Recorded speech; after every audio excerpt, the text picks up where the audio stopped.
Welcome, everybody, to a special edition of Undisrupted podcast. This is just Carl and Adam. It's just the two of us today, Adam. And I thought it'd be, Wow. yeah, I know it's kind of weird not having a guest to talk to, but I thought it would be good. We're a few episodes in now. We've kind of gotten our legs under us, so to speak. And I thought maybe it'd be good. We were talking about this offline, but maybe it'd be good that those of you that are listening get to know a little bit about us, but then tie in a little bit of tech with it too. So we'll be running several episodes like this. That it's just the two of us kind of talking about and we'll also encourage the audience to ask questions as much as we can. Still looking for a few of those. So if you're out there listening and you want to reach out to us on Facebook or Twitter or wherever, send us a message and we'll put that into a future podcast. So how you doing, Adam? How's everything going? I was doing pretty good, Carl. I mean, it's one of those things, it's trying to make it to, I normally would say the end of the week, but right now trying to make it to the PM from the AM. That's my goal each day at work. You know, as we see everything changing with the landscape, whether you're talking about the start of school, from the work standpoint or from the family standpoint, you're a parent like myself. So, you know, juggling the needs of the district and also the needs of the family are those things that as a human being really struggling with. And so that's why I think, you know, having podcasts like ours, shameless plug, and others that you can kind of listen to and hear what other folks are doing really helps power you through these moments. I feel like I've been connected. I mean, obviously those of you that don't know, I mean, and we'll get into this in the podcast, but I left a full-time, director position a year ago. And I feel like talking to you and talking to our crew and just talking to folks that are still in it, I feel like I'm still connected, but at the same time, I'm like, wow, I mean, I hear stories about like parents protesting that they're going to put their kids back in school while teachers are protesting that they're not coming back to school. And we're in a sticky spot, I feel like, in a lot of ways in education. There's a lot that's about to happen. So it'd be interesting to see what happens. Down.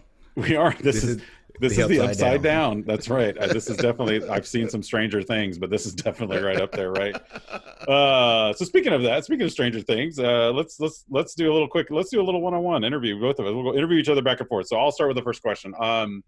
So every superhero has a backstory, and what is I'm not saying that either of us are superheroes. As you're listening, we're not, but we sometimes think we are.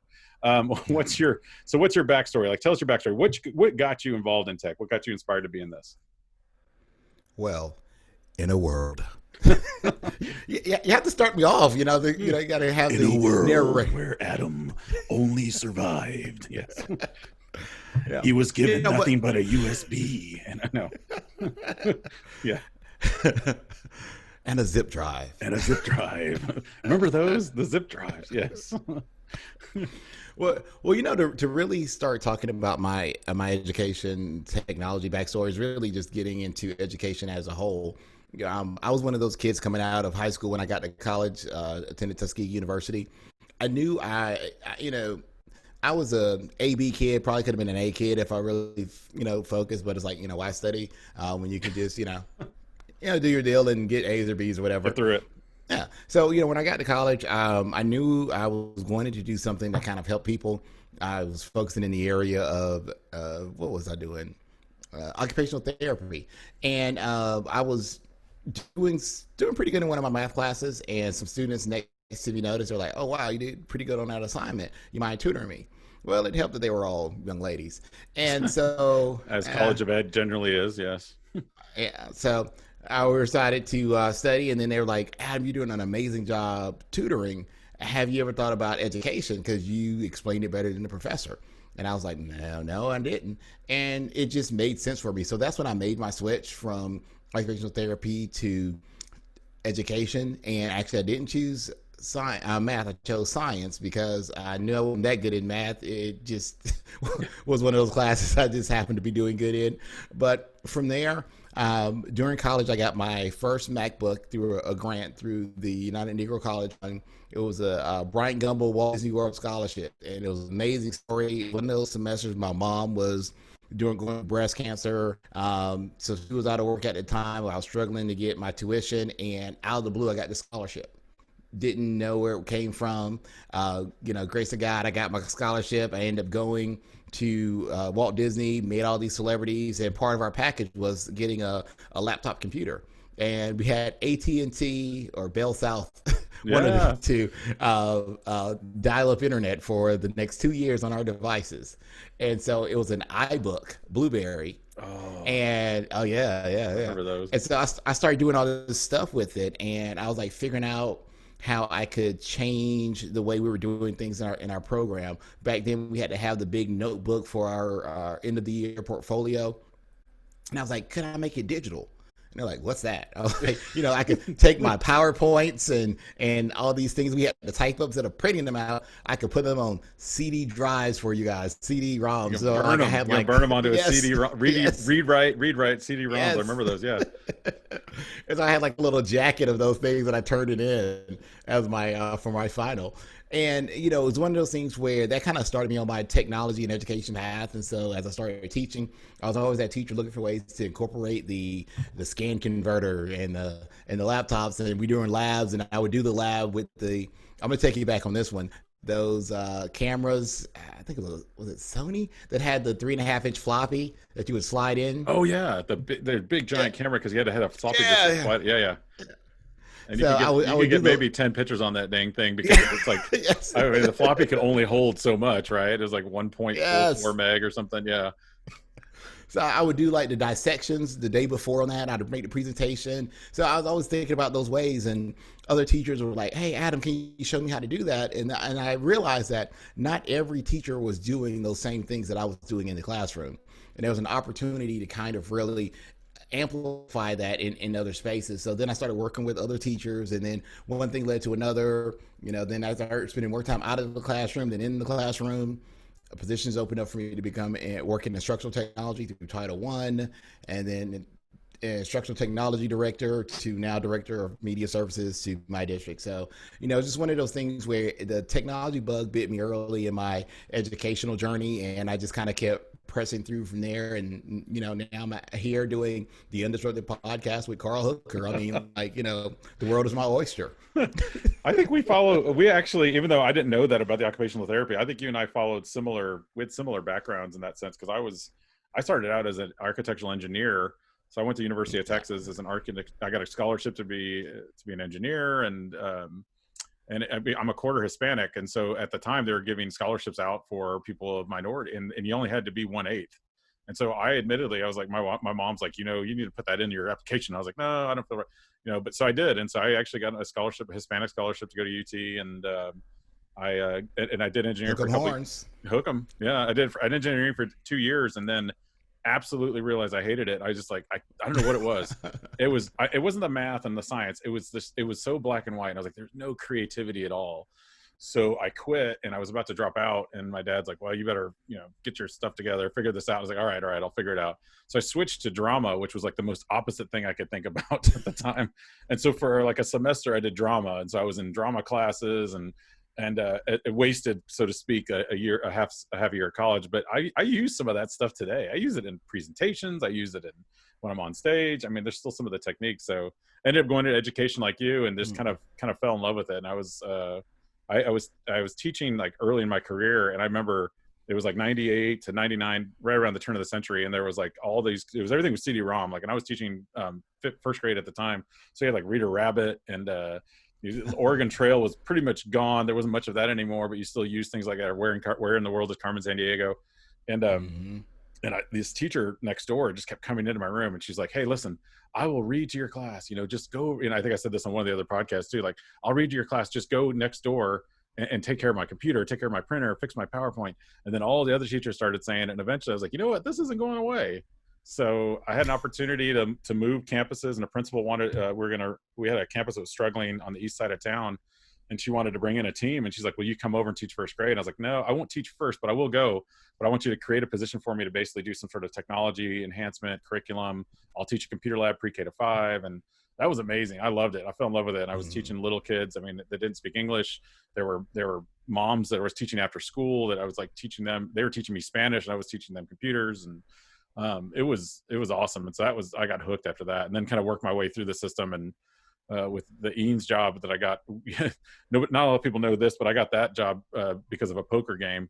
So I know, imagine that. I was playing, I had a card game at This my is like house. true education, professional Yes. confessions and everything. It's like, Well, this also goes back to what you were saying about the AB thing. You know, it's like, and I with my own kids, I'm like, I stress that I want them to do well at school with the grades, but it's also about connections. You know this too. It's like, how do you meet people and how do you connect with them? So I met this. There was a lady there, Julia Fortman. She was an assistant principal at a school, and we had a card game at my house. And she was like, about a few months later, went by and she's like, "Hey, listen, I got an opening. Do you want to come in and interview?" And I was like, "Ah, whatever." So I went in, and my wife Renee was like, "You better go do it." And I was like, "It's the other side of town. I don't know anything about Eanes. What is this?" And she's like, "Just go over there and figure it out." And I was like, "All right." So I went over there and I did the interview. And honestly, I was just off the cuff. I was telling them stories. I could care less. I told them about how I got put in police timeout, which is that's for another podcast, but I'll talk about that. At the university, at the UT championship game, I was at the Rose Bowl when that happened, and there's a whole bunch of stuff that happened. I'll just say that. Anyway, I tell this whole story, and I'm like, why did I tell yada them yada. that? Yeah, I yada yada the best part. That's a great story. That's like a Hangover episode all over again. But as I walk out, I'm like, there's no way they're going to hire me, because I just told them I was essentially arrested for doing something stupid at a football game, and they're like, no, call your principal right now. We're going to hire you on the spot. So they did, and then from there, I kind of, the rest was history, so to speak. So yeah, 12 years in Eanes, and then worked my way up to director of innovation, which is a title I made up for myself, and yeah, and then now the end game. As long as you don't snap your fingers on the end game, we're good. We're good. Yeah, yeah. There's a whole So like, lot of yada yada in there, but yes. so we're at this point now where you mentioned end game. So where do you see like the next steps for your career, or where do you see things heading for Carl Hooker? You know, I've always I want to have a lot of impact, and I think and I mean that, I mean across, not just, I don't want to be like a big deal. I don't want to be like the celebrity. I know there's a lot of people that get into that stuff. Yeah, and there's a joke for a long time like, oh, you know, I'm kind of a big deal, and it's a joke because people really know me. I don't really think of myself that way, and my thing is I want to have impact as far as I can with everybody. So I mean, in terms of, if I can help a teacher somewhere that ends up helping a kid somewhere, that to me just kind of warms my heart. So it's weird now that I've been in this for a little while and doing the speaking thing and all that. I'll have people come up to me like 3 or 4 years later and go, remember that time you and I had like a one-on-one conversation about something? It's like, I took that moment and it ran with it and turned it into something great. And when I hear those stories, I'm like, God, you know, our words have a lot of impact.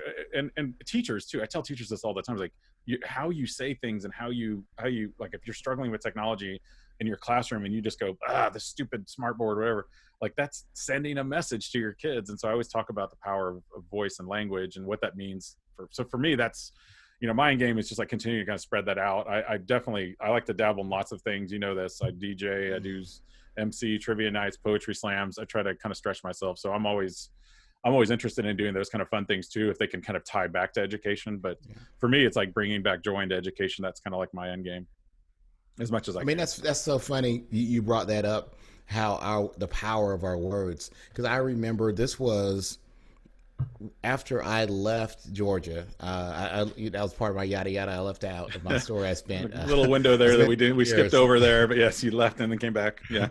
I left. You know, my wife supported the move. This was one of those things where getting those technology director, CTO jobs, they're very far and few between.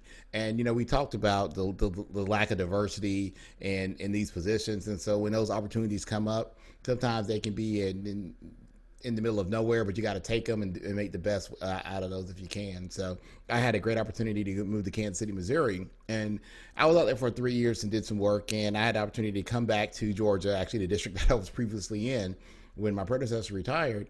And I went to Georgia EdTech conference. And that first year I wasn't speaking. I was just getting back into the state. And then this teacher came up and stopped me out the blue. She was like, Adam, I'm so glad you're here. I've been looking through the program and I haven't seen your name down here. You're not presenting? And I was like, she was like, I saw you like 3 years ago and you said this thing. And she started like telling me this app that I shared with her, and I just, and it was off the cuff. I was making up things that we could do with it, and she was telling her son was autistic, and that inspired her, and then she was able to take that back to her school, and she was teaching other teachers, and it was literally something I just, you know, kind of just made up on the cuff and shared, but then she took that and ran with it. So I was like, wow, the power of the words and inspiring that person. And she had been following me, on social media, not literally following me, that'd be scary. Yeah. She's like, I was in Missouri, you didn't see me? Yeah. It's like, no. Wait, what? There's a But rabbit she had boiling been, in a pot somewhere. yes. Yeah. But it's those crazy things like that where the things that we share ultimately drive someone else to do other things. So in our role as leaders, we don't know who we impact. It goes back to when you're in the classroom, you don't know how you're impacting students, but in our position as tech leaders, we don't know who we're impacting with how they are perceiving technology and how they're taking it and moving the envelope further in their spaces. And I'm glad you brought up the equity thing too, because I feel like, I mean, you and I have talked about this for years now, but just those of you that don't know, Adam and I did a talk prior to like all this stuff that's happened with George Floyd, and I'm proud of our country for finally figuring this out. It's taken a lot. It took a pandemic to get us to sit and think about what we're doing, but we're actually we're seeing some action. But you and I did a talk called "It's Not All Black and White." We did that in February, and it was interesting at the time.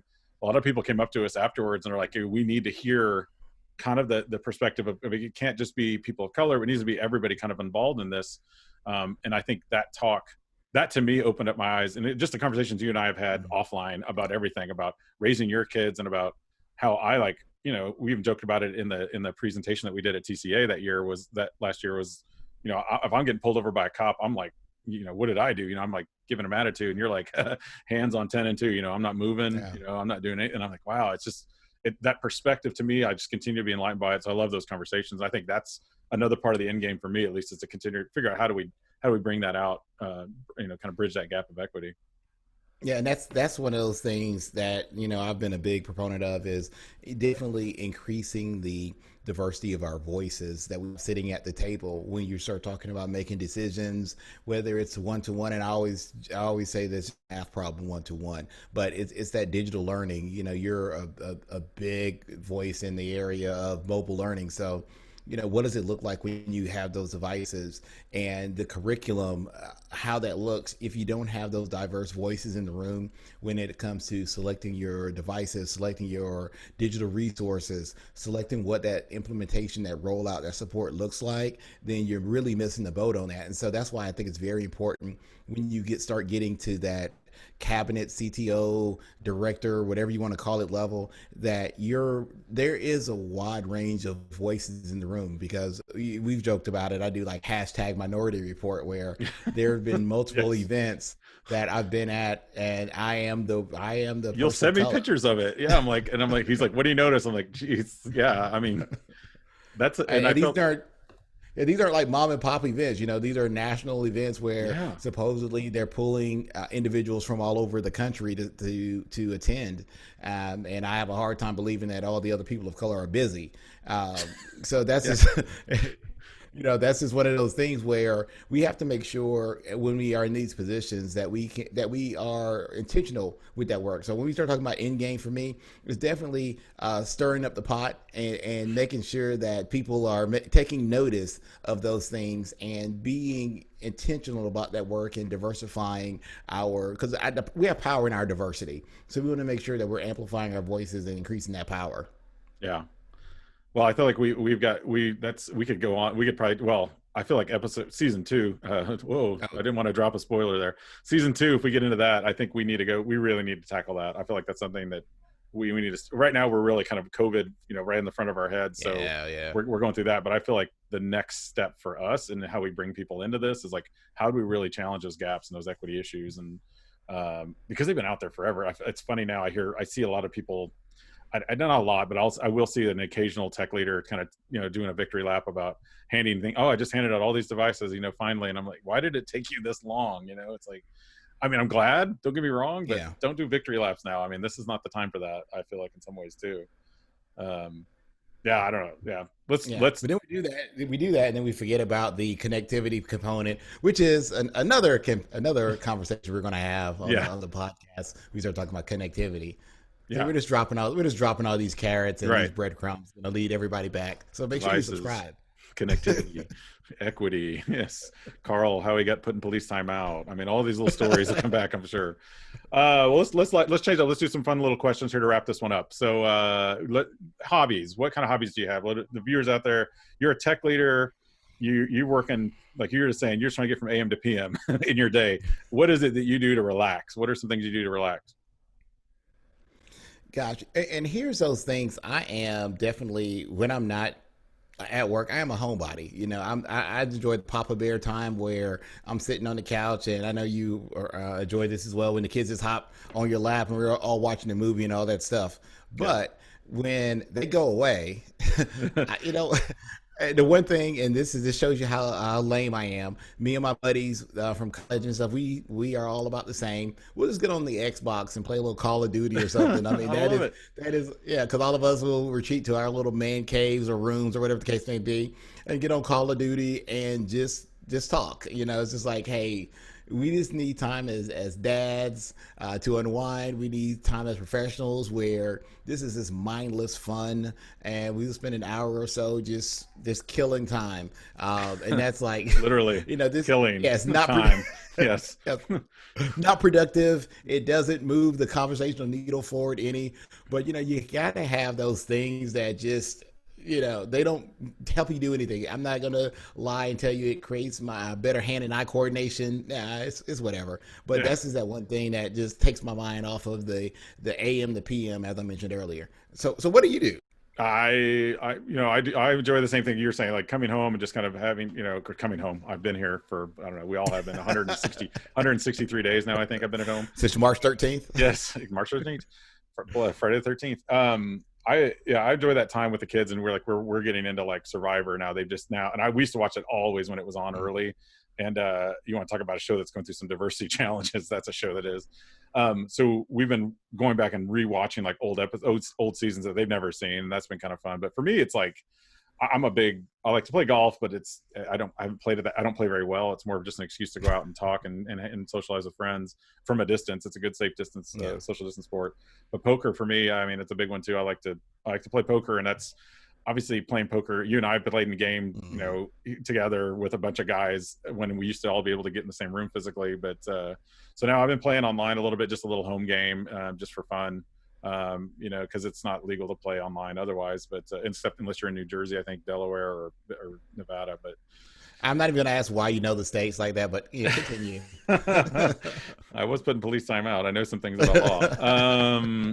I did. So that for me has just been fun, and just kind of playing with friends and texting each other back, and when we had fun hands or things like that, just like same thing like you're saying with Call of Duty. It's just it doesn't really. We're not doing anything for good. There's no social good coming out of that. There's some social good coming out of it, but it's not social good. So for me, it's just a fun thing to do at night, and kids are usually in bed by then, and I'm like, all right, I can just kind of relax and do that. And every now and then, on the rare occasion, my wife and I will actually go out like on a date. But lately, the date going out has been the kids are in bed. We're going to turn on, a movie that we might agree on. That's not either a rom-com or, in her case, or a zombie movie in my case. So speaking of movies, now I'm gonna throw the little curveball to you on movies. Yep. What is your so bad is good movie? Oh, I love these. Yes. Because it's easy to say like, oh, the greatest movie of all time is Godfather or Braveheart. I love it. No, my guilty pleasure is a slam dunk, and I love Roadhouse. I don't know why. It's that movie that every time it's on, I have to leave it on. I can't change the channel. And it's like, there's so many pearls of wisdom in there, like when he says, things are going to get worse before they get better, and just like, don't eat the big white mint in the urinal, those kind of things. It's just laced with those. So what's yours? What's your guilty pleasure movie? Gosh, there are so many to choose from. Usually Nicolas Cage is in most of them, but yeah. And actually, that is mine. And some people actually think it's a good movie. I don't know. Face Off. No. Yeah, Face Off. Yeah, I guess. He's like, I want to take his face off. I mean, give that man an award just for that Yeah, line. exactly. How did he ever end up broke? I mean, Nicolas Cage should be a bazillionaire. I mean, between that and I Gone mean, in 60 Seconds and Con Air and like if that movie is on, I will stop everything and watch it. I mean, it could be on TBS. I'm gonna watch it. Like I can't help it's myself. always on TBS or TNT. Yeah, Those are like the two. yeah. I'm like, oh, there it is again. The Roadhouse is always on CMT, which I don't ever watch, but I see it on there. Like the country music channel's got Roadhouse on again. Awesome. Almost like Beastmaster. Yes.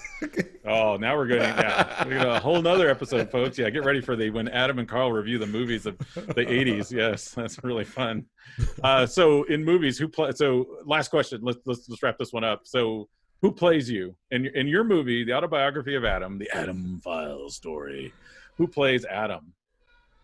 Oh gosh, see that one is a tough one because I don't want to be stuck to naming this character or whoever would play me, because in the way we're going, I can say if somebody, and before this airs, then all of a sudden something gets leaked about that person. Yes. And it's like, just don't say Bill Cosby. I think you're okay.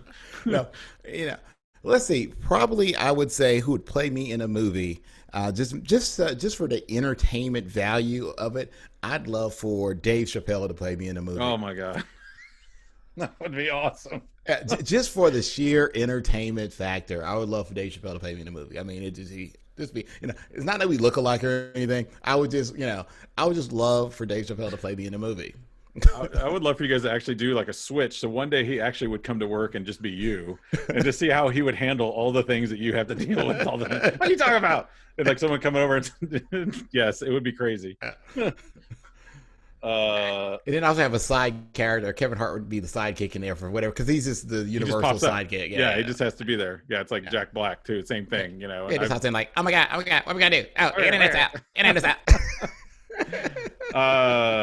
Geez, for me, someone once told me I look like an overweight Keanu Reeves from 300 feet away. It's like, that's the best compliment anyone's ever paid me. I if you squint and turn your head to the side. You squint, and you thump yourself in the nose and your eyes water a little bit, it kind of looks like maybe Vincent D'Onofrio. I look like him, but there's some more people that look like me. I feel like character-wise, in terms of my attitude, I mean, Jack Black comes to mind. I've actually met him. He's short. He's not very tall, just like Kevin Hart. Yeah. But he did something at our high school once. But I feel like he's kind of lighthearted, and I don't know. I feel like he's in it for the kids. I don't know. It's funny. I asked the question, but I haven't even thought about it in my own mind. I'm like, I mean, I have like the dream, like the Pacino, and I get these guys. No way, it could be, Nicolas Cage too, but no, it's not going to do that.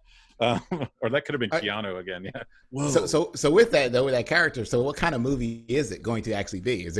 Would it be a romantic comedy? Would it be an action comedy? It's a dark comedy. No. Dark comedy. Yeah, no, mine is probably, in my mind, I think it's definitely like sci-fi action adventure. What about you?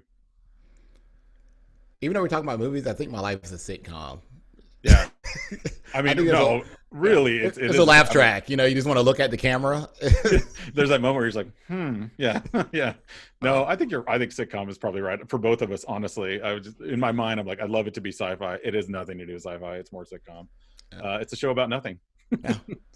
So we've asked guests this question, and I've asked every guest this question. So I'm gonna ask you, Carl. Yeah. And I want you to throw it back at me afterwards. Okay. So let's give the listeners some little bits of nugget to keep them from becoming disrupted. And dare I say, we would like them to be undisrupted. In this world. Yeah.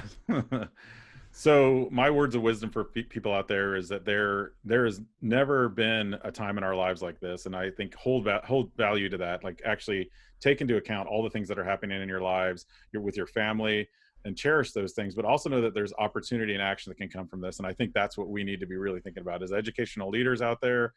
This is the time we got to, and I think one of our first episodes, it might've been Butash who said it. He's like, we need to be stepping up to the plate now more than ever. Mm-hmm. This isn't the time to wither away.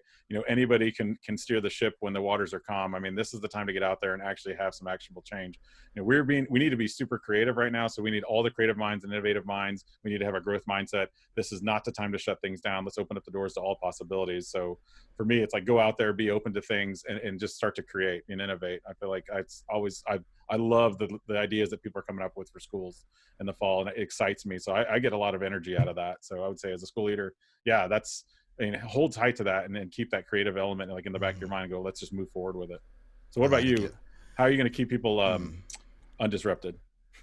For me, it all goes back to staying centered. Don't forget what keeps you centered in life. When you look at your work, when you look at what could happen in your personal life, staying centered. You could have someone in your family become sick with what's going on right now. You can have your superintendent, other chiefs, directors, all throwing darts at you for whatever reason, and it gets to you. But you have to remember what keeps you going, so stay centered.